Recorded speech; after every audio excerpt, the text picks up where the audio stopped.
이제 마침내 이제 우리가 8장 이제 마지막 또 부분까지 왔는데요. 우리가 이제 지금까지 온 것을 좀 정리를 해보면, 이제 가나안 땅에 드디어 들어가서 두 번의 전쟁을 치르게 됩니다.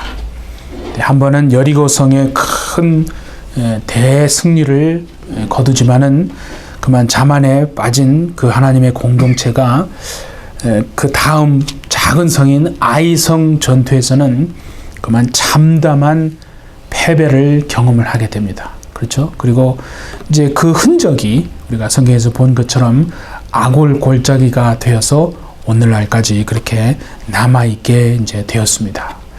바로 이제 그 이후에 일어난 일들이 오늘 본문에 나오는 건데요.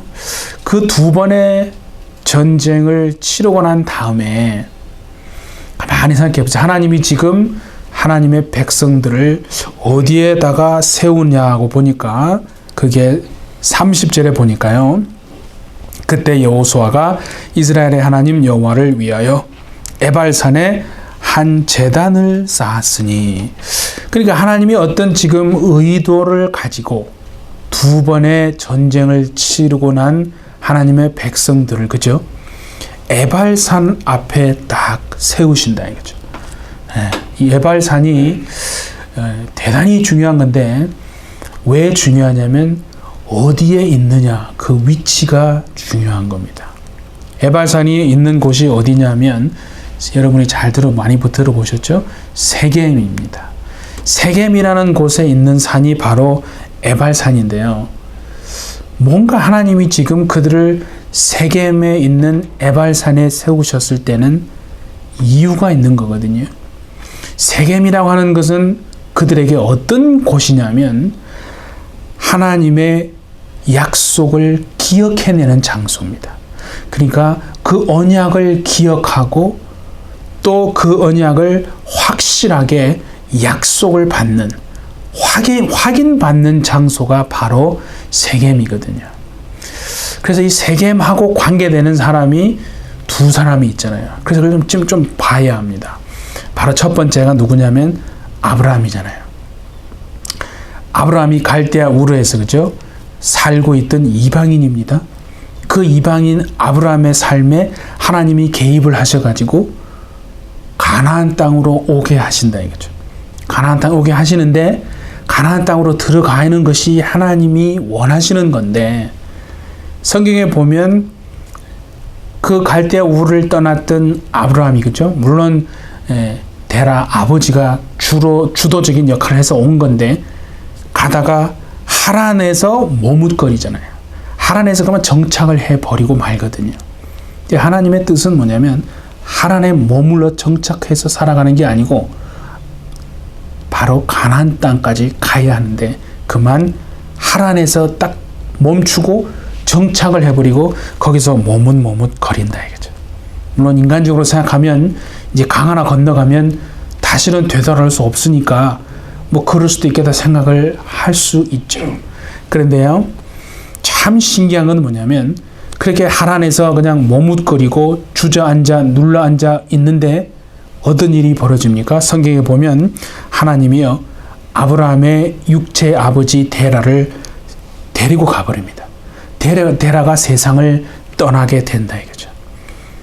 성경을 쭉 보면 그때까지는 사실은 그 아버지 데라가 주도적인 역할을 해온 건 사실이거든요. 근데 참 신기한 게 뭐냐면 그 데라라고 하는 이름 속에 어떤 의미가 있는지를 제가 한번 찾아보니까요, 데라라는 이름은 무슨 뜻이냐면 지연시키는 자라는 거예요. 참 이게 참 신기하지 않습니까? 하나님의 뜻이 아브라함을 통해 이루어져야 되는데 그 육체의 아버지가 그것을 지연시키고 있다라는 거예요. 그 이름이 데라예요. 지연시키는 자. 그 상징적인 이름을 가진 아브라함의 육체의 아버지 데라를 하나님이 딱 데려가십니다. 그리고 난 다음에 이제 아브라함의 그 행로에는요, 완전히 새로운 전기가 마련되게 되거든요. 우리가 잘 아는 것처럼 하나님이 그때 아브라함에게 다시 나타나서 하시는 말씀이 바로 창세기 12장 1절이지 않습니까? 잘 한번 보시면 너는 너의 고향과 친척과 아버지의 집을 떠나 내가 내게 보여줄 땅으로 가라. 그렇게 해서 천신만고 끝에 마침내 가나안 땅으로 들어와서 처음 밟은 땅이 바로 세겜 땅입니다, 여러분. 예, 오늘 에발산, 하나님이 에발산 앞에 탁 세운 그곳이 있었던 세겜 땅, 아브라함이 가나안 첫 번째 들어가서 밟은 땅이 세겜 땅인데요. 성경에 보면 창세기 12장 5절에 보면 하나님의 관점으로 보면 그렇게 기록되어 있어요. 가나안 땅에 들어갔더라. 어디인데 그 앞에 뭐라고 되냐면 부사가 하나 있어요. 마침내. 참 이렇게 여러 가지 많은 일들이 있었는데 마침내 하나님이 보실 때 드디어 그 하나님의 약속대로 가나안 땅에 마침내 들어가게 됐다는 것을 그렇게 표현하고 있는 거거든요. 그래서 하나님의 백성들이 제단을 쌓은 곳이 어디냐면요, 바로 세겜 땅이거든요.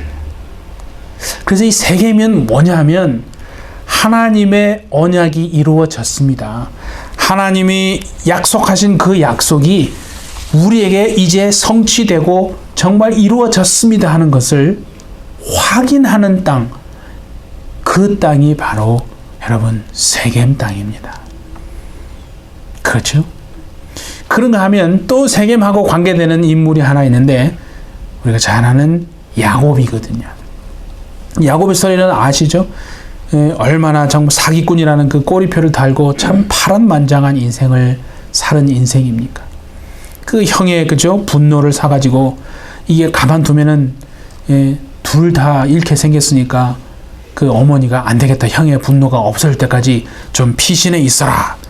그래서 피신하러 이제 라반의 집까지 가는데 성경에 보면 루스라고 하는 산 중턱에서 그죠 그 야곱이 돌베개를 하고 하늘을 바라보면서 허벌판에 누워 있습니다.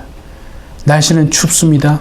그래서 돌을 베개 삼아 잠을 청하는데 그때 하나님이 꿈을 꾸게 하시고 환상을 보게 하십니다. 근데 보니까 꿈에 그죠 사닥다리가 하늘에 닿았는데 막 천사가 오르락 내리락 하는 그 꿈을 꿨다 그랬죠. 그때 하나님이 이렇게 말씀하시는 말씀이 그죠 창세기 28장 그게 13절로 한번 보십시오. 하나님이 지금 집을 떠나서 앞으로 어떻게 될지도 모르는 그 야곱의 꿈에 나타나서 하시는 말씀입니다. 네가 누워있는 땅을 내가 너와 네 자손에게 주노니 내가 너와 함께 있어 네가 어디로 가든지 너를 지키며 너를 이끌어 이 땅으로 돌아오게 할지라. 내가 내게 허락한 것을 다 이루기까지는 너를 떠나지 아니하리라. 그러니까 잘 보세요. 내가 너와 함께 있어 어디로 가든지 너를 지키고 반드시 지금 누워있는 그 땅으로 네가 다시 돌아오게 될 거다. 내가 약속한 것을 너에게 다 이루기까지 결코 너를 떠나지 아니할 것이다. 그러니까 다시 반드시 돌아오게 될 거라는 것을 약속하시면서 그 야곱을 길을 떠나게 하시는 하나님입니다. 그리고 라반의 집에 가서 20년 동안 라반에게 속아서 그죠? 그 고생하다가 다시 이제 약속대로 고향으로 다시 돌아와서 첫 제단을 쌓은 곳이 바로 세겜 땅이거든요. 그러니까 분명한 것은요, 이 세겜 땅은 뭐냐면 하나님의 백성들에게 있어서 그냥 아무나의 그냥 우연의 땅이 아니고요, 하나님의 언약하신 그 약속이 성취되었습니다. 삶이 반드시 회복이 되었습니다라고 하는 것을 확인받는 땅이 그게 세겜 땅이라는 거죠. 그래서 지금 아브라함과 야곱이요 그 세겜 땅에서 하나님 앞에 제단을 쌓은 겁니다, 여러분. 자, 그걸 가지고 우리가 오늘 본문을 다시 보아야 됩니다. 그래서 지금 하나님의 백성들이 두 전쟁을 치르고 난 다음에 어디에 세우셨다고요? 바로 그 세겜 땅 에발산 앞에 탁 세운 거예요. 그러니까 하다 보니까 그냥 우연의 일치입니까? 아닙니다. 하나님이 지금 무슨 말씀을 하려고 하시는 거예요? 얘들아, 내가 너의 조상들에게 한 그 언약, 약속이 반드시 이루어졌다 하는 것을 하나님의 백성들에게 지금 말씀하고 싶은 거예요. 그러니까 이걸 믿음의 눈으로 보지 못하면 그냥 하다가 어떻게 보면 여기까지 에발산까지 왔구나, 그렇게만 보면 안 된다는 거죠. 그러니까 특별히 그죠? 이 두 번째 전쟁에서 대실패를 하고 얼마나 실망해 있고, 하나님이 약속하셨는데 우리는 실패하고 전쟁에 패배해서 가골골짜기에 정말 그런 흔적이 남아서 얼마나 큰 정말 두려움과 아픈 상처 속에 있는 하나님의 백성들입니까? 마치 우리의 인생을 보는 것 같지 않습니까? 그렇게 시리에 빠져 있는 그 하나님의 백성들에게 세겜 땅 에발산 앞에 탁 세우시고는, 그렇지 않다, 내가 너의 조상들에게 한 약속이 너희들을 통해서 반드시 이루어졌다는 것을 확약시켜 주시고 확인시켜 주시기 위해서 그 세겜 땅 에발산 앞에 탁 세운 거거든요. 그 세겜 땅이 그런 의미인데, 그런 생각을 해봤어요.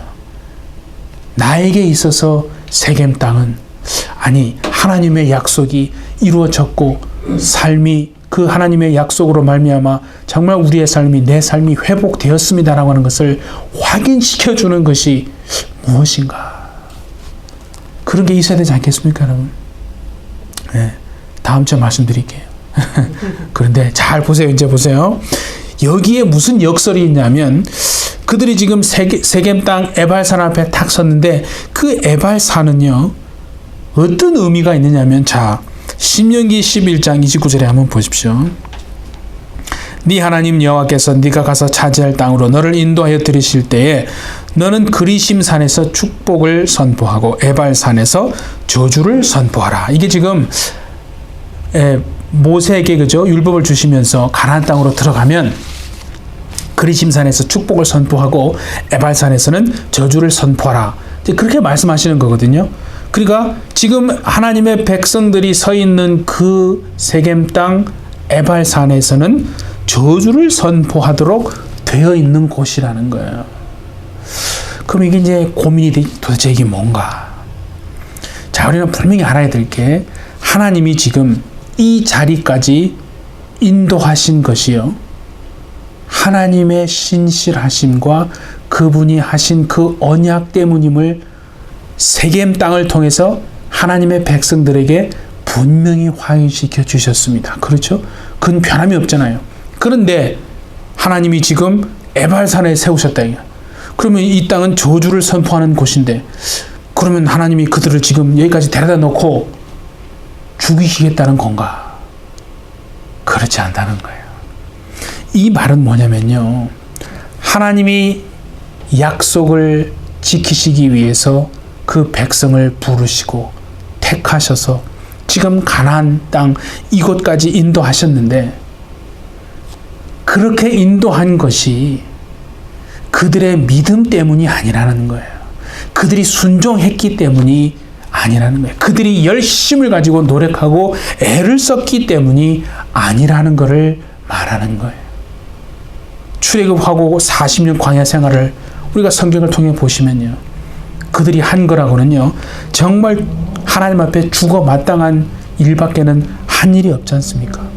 그러니까 그럼에도 불구하고 하나님이 그들을 정말 여기까지 인도한 것은 그들의 순종과 믿음과 어떤 노력 때문이 아니고, 바로 하나님이 그들의 조상들에게 했던 그 약속, 그 언약, 그리고 그 약속을 이루어내시는 하나님의 정말 신실하심, 하나님의 철저한 언약 때문이고 은혜 때문이고 하나님의 약속 때문이지, 결코 그들의 수고와 믿음과 애씀과 노력 때문이 아니다 하는 것을 말하는 거예요. 이것이. 그러니까 우리가 하나님 앞에 살아온 인생을 가만히 살펴보십시오. 우리는 정말 은혜 받을 인생이 아니라, 그죠? 자격이 없는, 어떻게 보면 하나님의 죽을 수밖에 없는 인생이었지 않습니까? 그러니까 그것이 바로 이스라엘 지금 하나님의 백성들을 향한 고발이고, 이 시대를, 오늘을 살아가는 우리들을 향하신 하나님의 고발이다 하는 거죠. 그 증거가 바로 에발산의 지금 제단이다 하는 것을 말하는 거거든요. 자, 그러면 자 보세요. 그 31절 한번 더 보시면 본문에 여호와의 종 모세가 이스라엘 자손에게 명령한 것과 모세 율법책에 기록된 대로 쇠 연장으로 다듬지 아니한 새 돌로 만든 제단이라. 무리가 여호와께 번제물과 화목제물을 그 위에 드렸더라. 그러니까 가만히 보세요. 소재의 곡식으로 드리지 않고요. 뭐라고 그랬냐면 어린 양의 죽음으로 드려야 되는 번제물과 화목제물을 제단에 드렸다. 그런데 그 제단이 어떻게 됐다는 거예요? 그게 보니까 쇠 연장으로 다듬은 제단이 아니고, 그렇죠? 새 돌로 만들었다 이거죠. 이건 뭐냐면 우리가 하나님 앞에 정말 새로운 살아있는 새 생명을 받은, 구원받은 하나님의 자녀가 된 건요, 우리의 노력과 우리의 어떤 능력으로 되어진 게 절대 아니고 철저하게 하나님이 우리를 향하신 그 은혜 때문이고 하나님의 약속 때문이고 하나님의 신실하심 때문입니다. 그 얘기를 그렇게 하는 거예요. 여러분 가만히 보세요. 교회가 여러분 뭡니까? 우리가요, 하나님의 정말 자비하심, 그 은혜, 그 긍휼로 살 수밖에 없는 인생입니다 하는 것을 고백하는 예배의 자리, 그게 교회입니다 여러분. 그게 교회고, 그 예수님의 어린 양 되신 예수의 피를 붙들고 또 일어나는 것이 그게 예배의 자리인 줄 여러분 믿습니다. 그게 바로 오늘 본문에서 말하는 에발산의 여러분 복음인 거거든요. 그러니까 우리는 죄의 저주로 죽을 수밖에 없었던 죄인임을 철저하게 깨닫는, 확인받는 자리가 바로 예배의 자리다 하는 거예요. 그래서 로마서 7장 21절에 보면 바울이 이런 고백을 하지 않습니까? 보세요.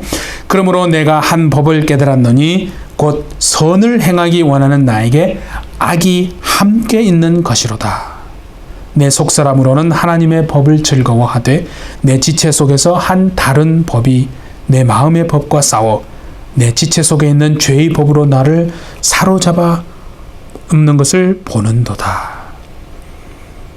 선을 행하기 원하는 나에게 악이 함께 있는, 그게 우리의 참 모습 아닙니까? 그래서 7장 마지막에 바울이 뭐라고 그러냐면 누가 나를 이 사망의 몸에서 건져내랴.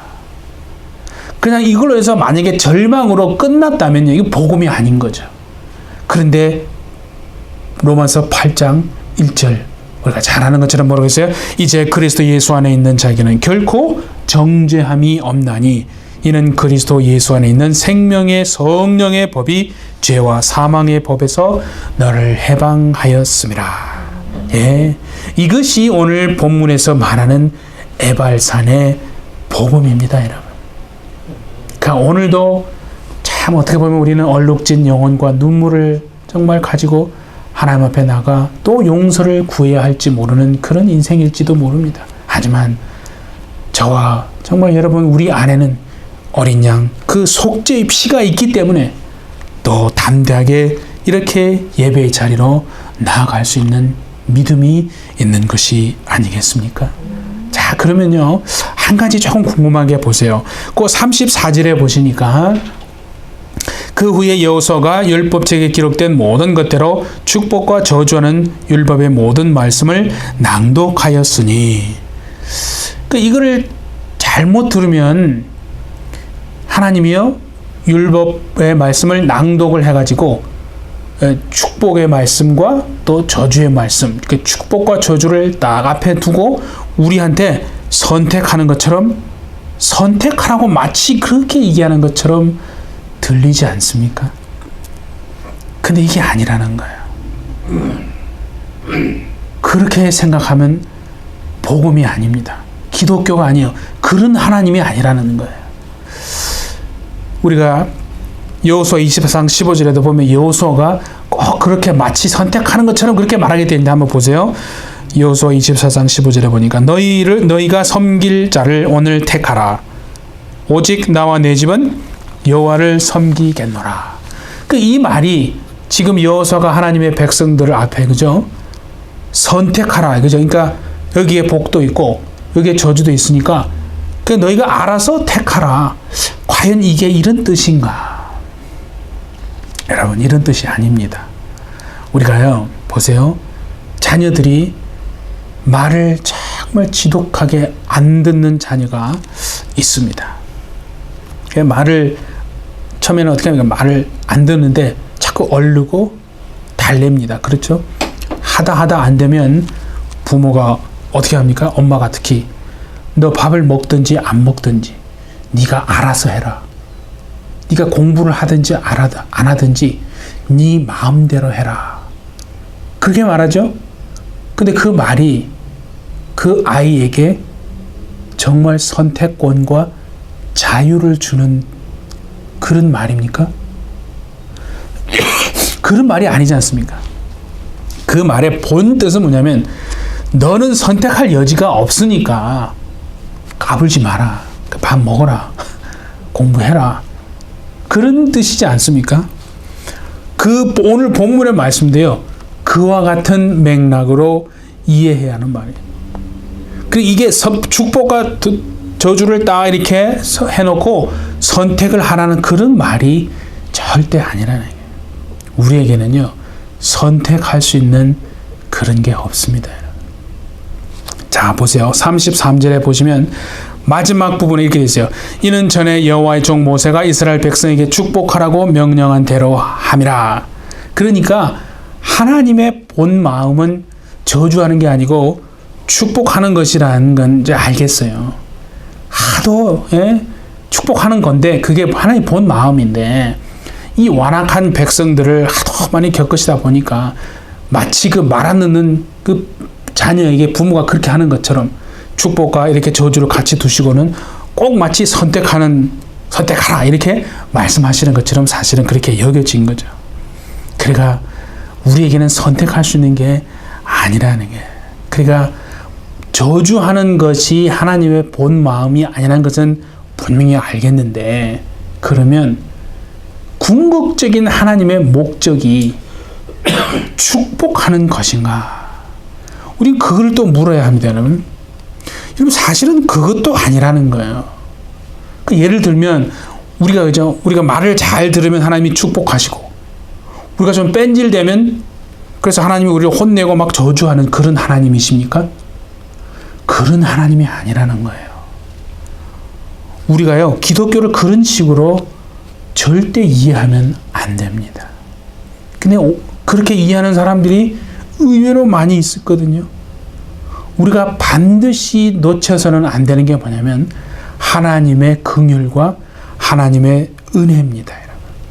하나님의 긍휼과 은혜가 들어갈 자리가 만약에 없지 않습니까? 그건 복음이 아닙니다. 기독교가 아닙니다. 반드시 하나님의 은혜로 시작해서 하나님의 은혜로 끝나는 겁니다. 그러니까 하나님이 축복하시는 게 궁극적인 하나님의 목적은 아니다 하는 거죠. 좀 이해를 돕기 위해서 이렇게 생각하면 한번 해봅시다. 어린아이가 부모님에게 장난감을 사달라고 막 조릅니다. 그러면 부모님이 그래, 네가 말을 좀 잘 이번에 좀 들으면 내가 큰 걸로 하나 내가 사주게. 자, 그렇게 말을 했다고 합시다. 그러면 그 부모의 궁극적인 목적은 자녀에게 여러분 장난감을 사주는 겁니까? 그 자녀에게 장난감을 사주는 게 사실은 궁극적인 목적은 아닌 거거든요. 근데 철이 들던 철이 없는 자녀들은요, 그 장난감을 받아들고 그게 복인 것처럼, 그죠? 그게 하나님께 복 받았다라고 막 말해. 내가 말을 잘 들었으니까 복이 이렇게 임했습니다. 라고 초등학교 같은 철이 없는 하나님의 자녀들은요, 그 장난감이 하나님이 주시고자 하는 목적인 걸로 생각한다 이거죠. 여러분, 기독교는요, 절대 그런 게 아닙니다. 근데 의외로 그렇게 생각하는 사람들이 많다 이거죠. 자녀에게 진정으로 하나님이 부모가 바라는 것은 뭐냐면 자녀가 생각이 깊어지고 인격이 여러분 성숙하게 되어서, 그렇죠? 궁극적으로는요, 아버지의 마음을 이해하고 아버지가 자녀와 함께 하려고 하는 그 그림을 잘 이해해서 그 그림에 정말 동참할 수 있는 그 수준으로 자라는 것, 그게 자녀에게 궁극적으로 바라는 아버지의 마음 아니겠습니까? 예? 근데 철이 안 든 그 초등학교 수준에서는요, 그런 거는 모르겠고 그냥 손에 들려주는 장난감이 그게 축복이라고 생각한다 이거죠. 그게 축복이라서 여러분, 신앙이 사실은 연글지 않았을 때는요, 어떻게 보면 그렇게 가르칠 수밖에 없는 참 안타까운 마음이 있는 거예요. 근데 그냥 그렇게만 믿고 살다가 죽으면요, 여러분, 예수 믿고 산다는 것이 얼마나 허망한 것인지 여러분 모르는 것이거든요. 하나님이 우리에게 정말로 관심을 가지시는 건 뭐냐면 우리의 존재 이유라는 거예요. 사랑하는 우리 햇빛철자 여러분, 이제는 우리의 생각과 우리의 관심을 좀 높은 데 두고 하나님의 마음을 잘 읽어내는 능력을 좀 키워 가십시다. 예, 그것이 성경 전체의 메시지고요, 오늘 에발산의 복음인 거거든요. 그래서 예수 어린 양 대신 그 예수님의 정말 피의 담대함을 우리가 이제는 가지고 있으니까, 예, 하나님 앞에 우리의 생각을 높은 데 두어서 하나님의 마음을 잘 읽어내고 하나님이 우리를 어떻게, 예, 이끌어 가시고 훈련시켜 나가기를 원하시는지를 잘 깨달아서 하나님의 뜻을 이루어 가시는, 오늘 본문의 제목처럼 하나님의 철든 자녀들로 다 살아내시기는 저와 여러분 되시기를 예수님의 이름으로 축복합니다. 예, 우리 함께 기도하겠습니다. 우리 된 것이 이 자리까지 인도하신 하나님의 신실하심과 그 은혜로 말미암은 것임을 고백합니다. 죄의 저주 아래서 죽을 수밖에 없던 인생, 어린 양 예수의 구속의 피로 인해 사는 인생 되게 하시는 것임을 확인하는 예배의 자리로 인도하심을 하나님 감사합니다. 우리의 생각을 높은 데 두고 이제는 아버지 하나님의 마음을 이해하는 하나님의 철든 자녀들로 서게 하여 주셔서 하나님의 뜻을 이루어내는 능력의 삶을 살도록 은혜로 주님 역사하여 주시옵소서. 감사드리며 예수님의 이름으로 기도하옵나이다. 아멘.